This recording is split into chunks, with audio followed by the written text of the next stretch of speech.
Oi, gente, eu tô gravando esse vídeo hoje, depois de ver o resultado de vocês. Na última aula, eu senti a necessidade de explicar algumas coisas. Então, eu tenho dois objetivos com essa aula que vocês fizeram na quinta-feira passada. O primeiro é retomar de novo o que é a fonte histórica, que é a matéria-prima mais importante para o trabalho do historiador. Então, quando eu estou falando dos monumentos, é também uma fonte histórica. A partir da análise dos monumentos, que é uma análise muito profunda sobre arquitetura, sobre para entender a arte ou a utilização de cada material, ou quando que eles foram produzidos, quem produziu, até quando ele foi utilizado, em que condição que ele estava.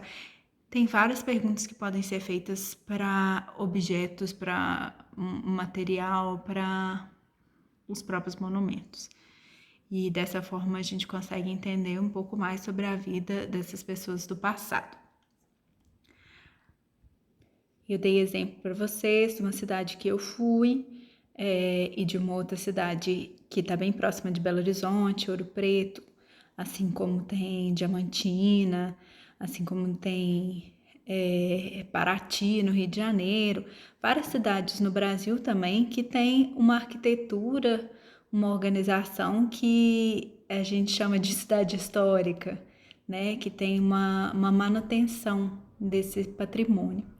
Algumas regiões de Belo Horizonte também são um pouco mais antigas, mas como Belo Horizonte é uma cidade muito jovem, ela tem 100 e poucos anos, aí a gente não costuma achar assim que ela tem uma aparência antiga, né? O meu outro objetivo com essa aula é de retomar, eu sei que o Carlos já tinha falado sobre isso, tanto para o sexto quanto para o sétimo, a periodização da história, a periodização clássica, que nomeia a pré-história, a Idade Antiga, a Idade Média, a Idade Moderna e a Idade Contemporânea. Vocês têm que anotar isso no caderno, isso tem que estar aí registrado, porque são nomes que a gente costuma utilizar o tempo todo no estudo da história. Quando eu digo que é uma periodização clássica, e os exemplos que vocês viram, eles também corroboram com isso, é porque é uma periodização que veio da Europa e ela foi aceita no mundo todo, mas ela é super questionável também, porque é um ponto de vista a partir da Europa. Claro que ela ajuda a gente de uma forma didática, a organizar um pouco o tempo do histórico, já que são, 4.000 anos, é muito difícil da gente se organizar e se localizar nesse tempo.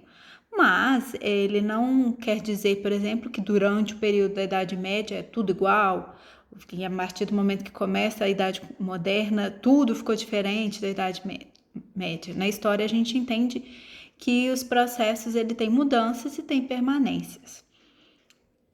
Agora eu vou entrar mesmo nos exercícios, que eu achei que vocês erraram muito. Então, quando é para falar de século, quais anos do século, eu vou escrever isso. Mas aqui está perguntando sobre a expressão idade moderna, que era para vocês adiantarem o que vocês achavam que era. É estranha essa expressão de idade moderna, porque a gente usa o nome moderno para falar de uma coisa que é atual, né? Que é moderno, que é tecnológico, etc. A gente costuma usar, meu celular é moderno, porque ele é o último iPhone, sabe? Mas aqui a idade moderna é de um tempo anterior à nossa idade atual, que seria contemporânea. Mas o termo moderno e o termo antigo e o médio foram criados durante a Idade Moderna. Então, as pessoas que estavam vivendo lá na Idade Moderna, eles olhavam para o passado e falavam assim, aquilo é antigo. A Idade Média seria uma transição do antigo até agora, quando a gente está. Então, agora a gente é moderno. Por isso que tem esse nome, porque foram as pessoas daquele momento que se achavam modernas. Sobre a questão da igreja estar na parte alta, que é uma coincidência que na cidade francesa que eu fui aqui e na cidade de Ouro Preto, as igrejas elas estão localizadas em parte mais alta. Isso não é, isso é uma coincidência, não quer dizer que uma influenciou a outra, mas várias cidades construídas tanto na Idade Média quanto na Idade Moderna têm essa característica. Por quê? São sociedades que acreditam muito na religião, que a religião é muito importante. Então, primeiro, né, a gente tem na religião cristã essa lógica do céu. Então, colocar a igreja num lugar mais alto é estar mais próximo do céu. E segundo, que a igreja é realmente a grande referência. Então, as pessoas elas podem olhar para a igreja de onde elas estiverem, toca o sino da igreja, a cidade toda está olhando para ela, a cidade toda está escutando. E também ela traz um certo poder, uma pompa, uma imposição da igreja, a grandiosidade da igreja. Além da igreja ser alta, com, né, o pé direito alto, bonita, né, algumas igrejas com ouro, com obras de artes lindas. Além disso, ela está lá no alto, que dá a impressão de ser mais poderosa ainda. Então, é uma coincidência de ter uma cidade na outra, de ter aqui na França e de ter no Brasil. Muita gente achou que era uma influência entre uma e a outra, mas não é.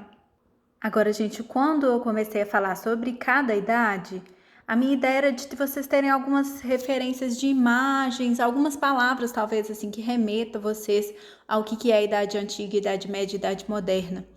Porque a gente não sabe qual que vai ser a situação futura, mas se vocês perderem, né, a aula presencial esse ano, que vocês pelo menos tenham uma noção de localizar no tempo.